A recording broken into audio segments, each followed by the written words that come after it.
Jungler अधिपति प्रकृतिर प्रहरी जैव विविधतार अन्यतम रक्षक महाबल बाघ तार गोटे गर्जन कंपी उठे समग्र अरण्य आउ तार उपस्थिति ही जंगलर सुस्थ परिवेशर परिचय बहन करे। यह अमूल्य वन्यप्राणीर सुरक्षा और संरक्षण प्रति विश्वव्यापी सचेतनता सृष्टि पाई प्रतिवर्ष जुलाई 29 को अंतर्जातीय व्याघ्र दिवस भाव पालन करा जाउछि।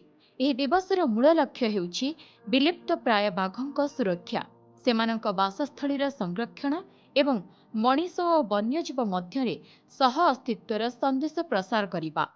व्याघ्र संरक्षण क्षेत्र में भारत आज विश्व पाई एक प्रेरणा।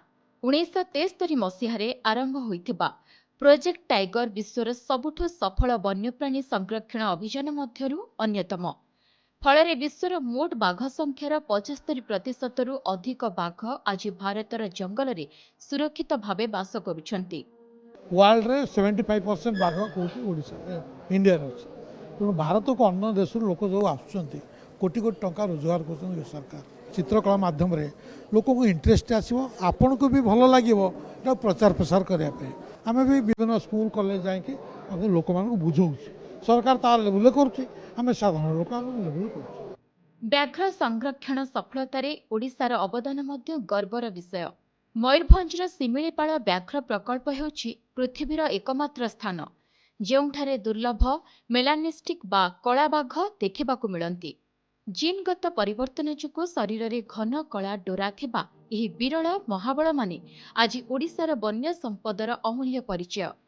सेहीपरि सातकोशिया समेत राज्यर अन्यान्य वन्यांचल बाघ वंश वृद्धि एवं सेमानक सुरक्षित बासस्थली गढ़ी तोलिबा पई निरंतर प्रयास जारी रहिछि।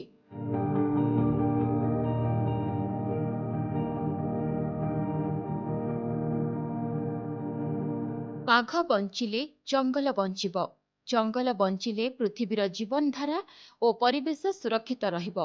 एही वार्ता को नहीं भुवनेश्वर जयदेव भवन में वाइल्ड ओडिशा फाउंडेशन पक्षरु बाघ पई दिनटी कार्यक्रम आयोजित होइछि।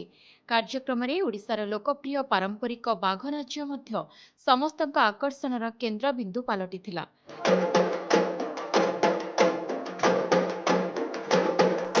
सेहीपरि चित्रकला माध्यम व्याघ्र संरक्षणर वार्ता पहुंचाइबाकू 15 जन विशिष्ट चित्रशिल्पी अंकन करथिले आकर्षणीय और प्रेरणादायी चित्र।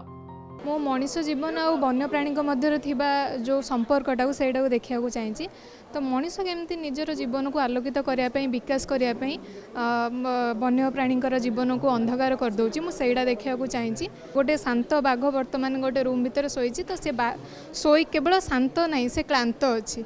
टाइगर प्रोटेक्शन पे आम समस्ते आहरी अवेयर हवा कथा और लोक मैंने भी नॉट जस्ट फॉरेस्ट फॉरेस्ट सब एनिमल्स मानकर भी प्रोटेक्शन पे स्टेप नवा कथा से इनिशिएटिव। बर्तमान नेशनल टाइगर डे रे माने केमिति आमे गोटे भल बार्ता गोटे आसीबो आम छवि आकार रे आमे सेटा को मु प्रेजेंट कर।